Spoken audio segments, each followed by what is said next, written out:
देश में कोरोना की तीसरी लहर और लगातार बढ़ते कोरोना केसेस के मद्देनजर अब चुनाव को लेकर भी सवाल खड़े हो रहे हैं। कई रैलियां रद्द हुई।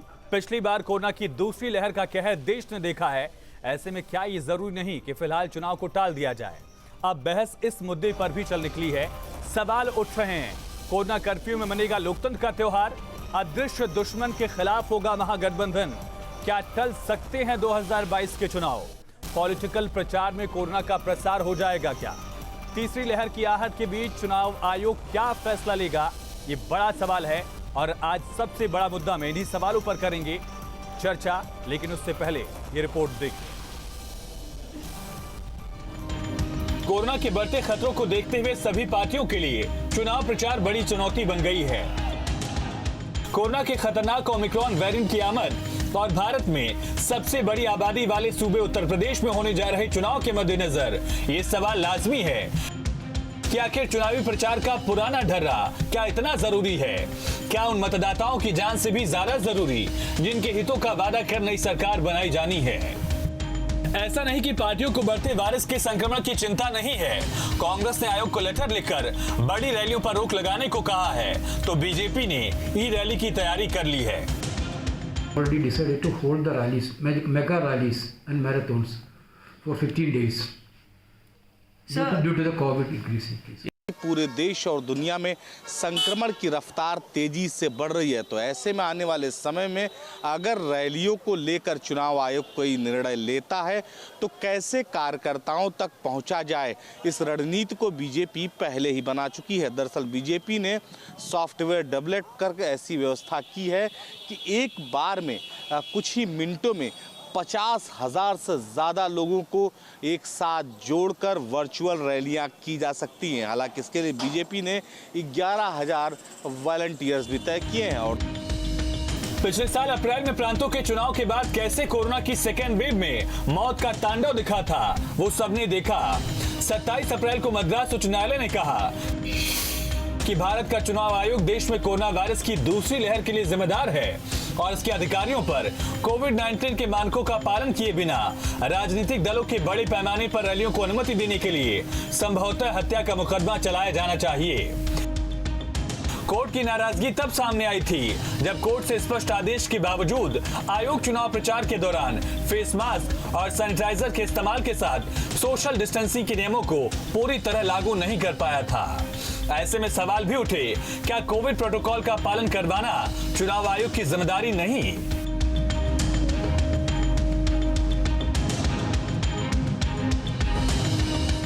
देश में कोरोना की तीसरी लहर की स्ट्राइक रेट डरा रही है। करीब 4% से ज्यादा की पॉजिटिविटी रेट से कोरोना अब कहर ढाने की तरफ बढ़ रहा है। इसमें कोई शक नहीं, ओमिक्रॉन भले मारक न हो, लेकिन भारत की आबादी के लिहाज से चैलेंज बड़ा है। Team news state. 2021 का सबक हमारे सामने है और 2022 की चुनौती भी हमारे सामने है। इसी पर करेंगे चर्चा। हमारे साथ कुछ खास मेहमान कनेक्ट हैं, उनका तारुफ आपसे करा दें। अभिषेक राय जी हैं प्रवक्ता समाजवादी पार्टी के, डॉक्टर के पांडे चिकित्सक, आनंद दुबे जी प्रवक्ता बीजेपी के और साथ साथ मोहम्मद अमीन जी हमारे साथ हैं, पूर्व संयुक्त निदेशक चुनाव आयोग के। आप सभी खास मेहमानों का बहुत स्वागत है।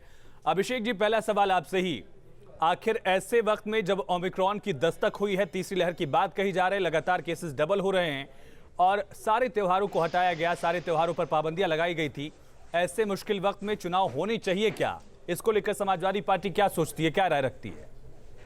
देखिए, समाजवादी पार्टी ने अपना स्टैंड बहुत क्लियर कर दिया, पहले ही कर दिया है कि हमें जनता की सुरक्षा सबसे सर्वोपरि है। वो उनकी सुरक्षा को देखते हुए अगर प्रोटोकॉल्स के हिसाब से अगर चुनाव हो सकता है तो तय समय सीमा पे चुनाव होना चाहिए, ये समाजवादी पार्टी की मांग है। पर सबसे पहले जनता की सुरक्षा जरूरी है। ये तो सरकार निर्धारित करेगी, चुनाव आयोग निर्धारित करेगा कि उन्हें क्या लगता है, और बाकी सारी चीजें आपको पता है। हमने अपनी रैलियां आगे की जो है 7 और 8 और 9 तारीख को थी हमारे राष्ट्रीय अध्यक्ष जी की जो विजय रथ यात्रा थी, हमने उसको भी पोस्टपोन कर दिया है।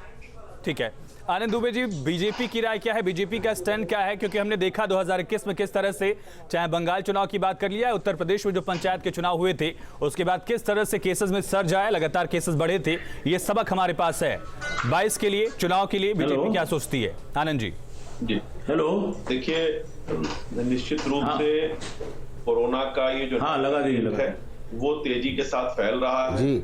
ये संक्रामक पिछले के मुकाबले ज्यादा है। ठीक है। और मैं आपके चैनल के माध्यम से सभी देशवासियों से, उत्तर प्रदेश वासियों से ये गुजारिश करूंगा कि वो कोविड प्रोटोकॉल का पूरी तरह से पालन करें।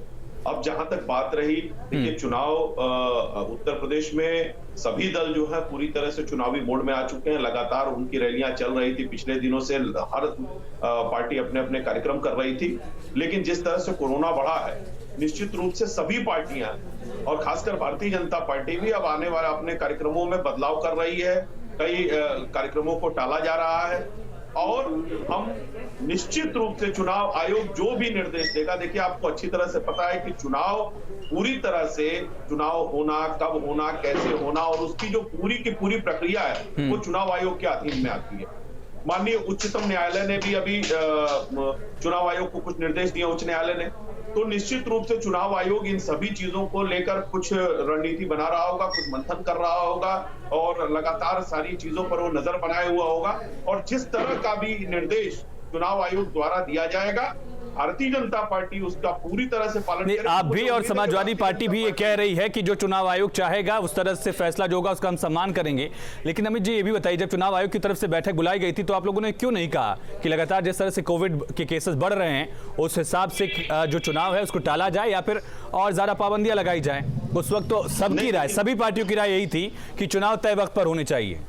देखिए ठीक है, उस वक्त जब चुनाव आयोग की बैठक हुई, हाँ। अभी मामला इतनी तेजी से नहीं बढ़ा हुआ था। ठीक है। और सबने जो है अपने अपने मनोभाव जो है वो चुनाव आयोग के सामने रखे कि भाई ये तय समय सीमा है, उसमें जो है चुनाव होने चाहिए। लेकिन आप तो जानते ही हैं कि कोई भी परिस्थिति जब जैसी होती है फैसला उस ठीक है, परिस्थितियों के हिसाब से अब स्टैंड बदला है। समाजवादी पार्टी का स्टैंड कितना बदला अभिषेक जी इन दिनों में, बैठक से लेकर अब तक?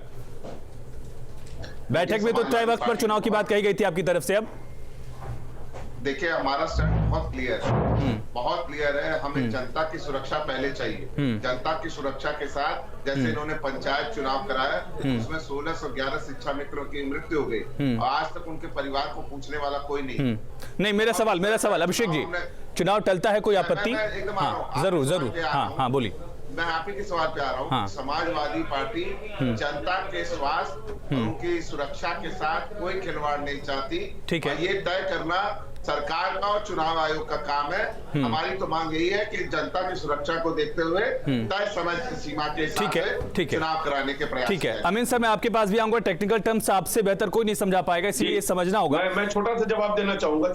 जरूर कंप्लीट करिए अमित जी, बोलिए। हाँ आनंद, मेरा नाम आनंद है। हाँ माफ कीजिए आनंद जी, बोलिए, सॉरी। हाँ जी, देखिए बिल्कुल सही बात है। तय समय सीमा पर और पूरे प्रोटोकॉल के साथ चुनाव होना चाहिए। समाजवादी पार्टी ने जो ये बात कही है, हम भी इस बात को मानते हैं कि तय समय सीमा में चुनावी पूरे प्रोटोकॉल के साथ इसमें होना चाहिए। तय समय सीमा पर होनी चाहिए चुनाव। ठीक है, मैं लौटूंगा आनंद जी। नहीं, ठीक है, मैं लौटूंगा आनंद जी, मैं लौटूंगा। मैं ये भी गुजारिश करूंगा कि कम से कम समाजवादी पार्टी पिछले बार की तरह कोरोना वैक्सीन पर सवाल न उठाए। ठीक है, वैक्सीनेशन को लेकर सवाल जो उठे थे। ठीक है अभिषेक जी, ठीक है। नहीं, आरोप प्रत्यारोप नहीं। ठीक है, पहले सबसे रिएक्शन हो गया। नहीं, ठीक है अभिषेक जी, मैं लौटूंगा आपके पास। अभिषेक जी, ठीक है अभिषेक जी, मैं लौटूंगा। डॉक्टर ठीक है डॉक्टर, ठीक है अभिषेक जी, ठीक है अभिषेक जी, ठीक है। डॉक्टर के प्लीज ये समझाइए कि ओमिक्रॉन के बढ़ते मामलों के बीच चुनाव कितना घातक हो सकता है या कितना ठीक होगा? लगातार जिस तरह से हम देख रहे हैं कि अमेरिका में एक दिन 10-10 लाख केसेस सामने आ रहे हैं, पूरा यूरोप जो है वो इस समय लॉकडाउन की स्थिति में है, ज्यादातर देशों में इस तरह से पाबंदियां बढ़ाई गई हैं। और ऐसी स्थिति में जब सारे त्योहारों को किनारे किया गया, अगर चुनाव होता है तो क्या रिस्क होगा या फिर पाबंदियों के बीच इसे कराया जा सकता है? डॉक्टर के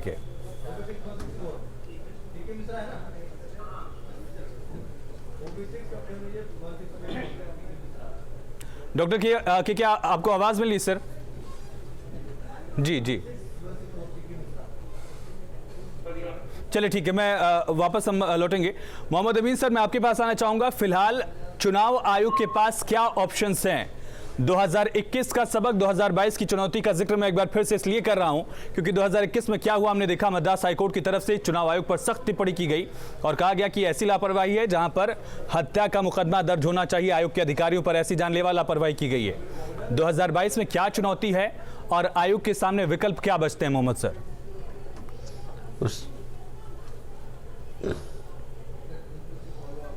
उसके अलावा आपको याद दिला दूं कि कलकत्ता हाई कोर्ट ने भी कुछ अपने जी।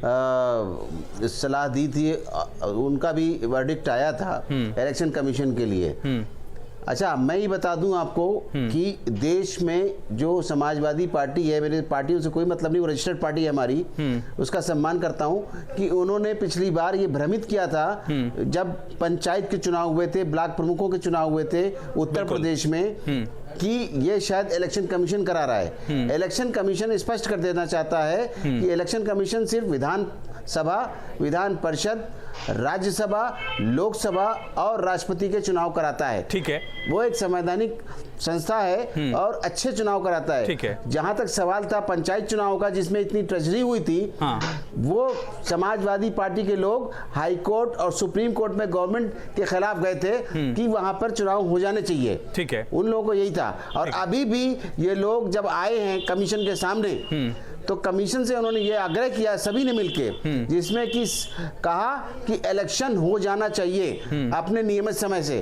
और आपको बता दूं कि जो संविधान का 324 आर्टिकल है उसमें स्पष्ट है कि इलेक्शन कमीशन को देश हित में, प्रदेश हित में और विधानसभा को देखते हुए चुनाव कराना अति आवश्यक हो जाता है समय से। क्या टालने का कोई इलेक्शन ऑप्शन है? कमीशन हमेशा अपनी तैयारियां करता है जी। शुरू से तैयारी की है, अधिकारियों से बात की है, और फिर सुनिए फिर दोबारा अभी जब कमीशन उत्तर प्रदेश गया है तो वहां भी उन्होंने जाके सारे पार्टियों से बात की है, अधिकारियों से बात की है। आज की बात मैं आपको बताऊं लेटेस्ट, कि इलेक्शन कमीशन इतना चिंतित है इस बात को लेके कोरोना को कि आज जो मणिपुर के इलेक्शन होने हैं वहां पर भी आप देखिए कि आज वर्चुअल मीटिंग हुई है अधिकारियों से भी, नेताओं से, सभी से। ठीक है। और ये स्थिति वहां भी आंकी गई है, ऐसा नहीं है बहुत। ठीक है, मेरे पास वक्त कम है, मैं माफी चाहूंगा। अमित सर, आपने बताया कि हाथी के दांत खाने के और दिखाने के और टाइप की कंडीशन है। चुनावी पार्टियां पब्लिक डोमेन में कुछ और कहती हैं, आयोग के साथ जब बैठक होती है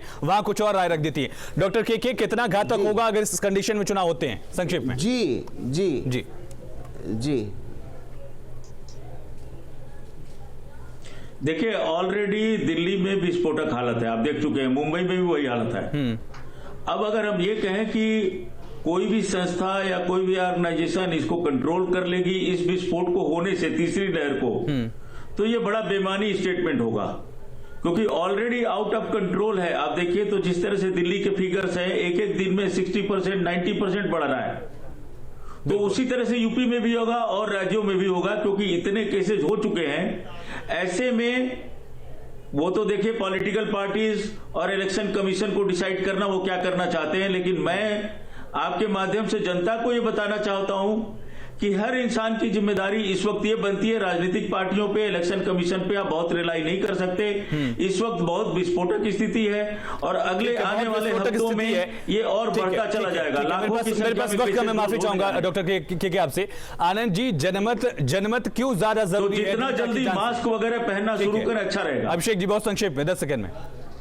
नहीं, देखिए, जान है तो जहान है। हाँ, हम अब भी इस मामले में पूरी तरह से आपके चैनल के माध्यम से यह बात कहना चाहते हैं कि चुनाव आयोग पूरी स्थिति और परिस्थिति को ठीक है, ठीक है, आनंद दुबे जी, ठीक है, जल्दी से, और हम इसका पालन करें। ठीक है, आनंद दुबे जी, ठीक है, बहुत शुक्रिया आप सभी खास मेहमानों का, माफी चाहेंगे वक्त की कमी की वजह से। तो एक तरफ लगातार केसेस बढ़ रहे हैं, दूसरी तरफ राजनीतिक पार्टियों के जो नुमाइंदे थे चुनाव आयोग के साथ बैठक में, उनकी तरफ से कहा गया कि तय वक्त पर चुनाव हो। लेकिन सबसे बड़ा सवाल यही कि आखिर इस तरह से अगर केसेस बढ़ते हैं तो चुनाव कैसे मुमकिन होगा। खबरें लगातार जारी है, बनी रही न्यूज़ स्टेट के साथ।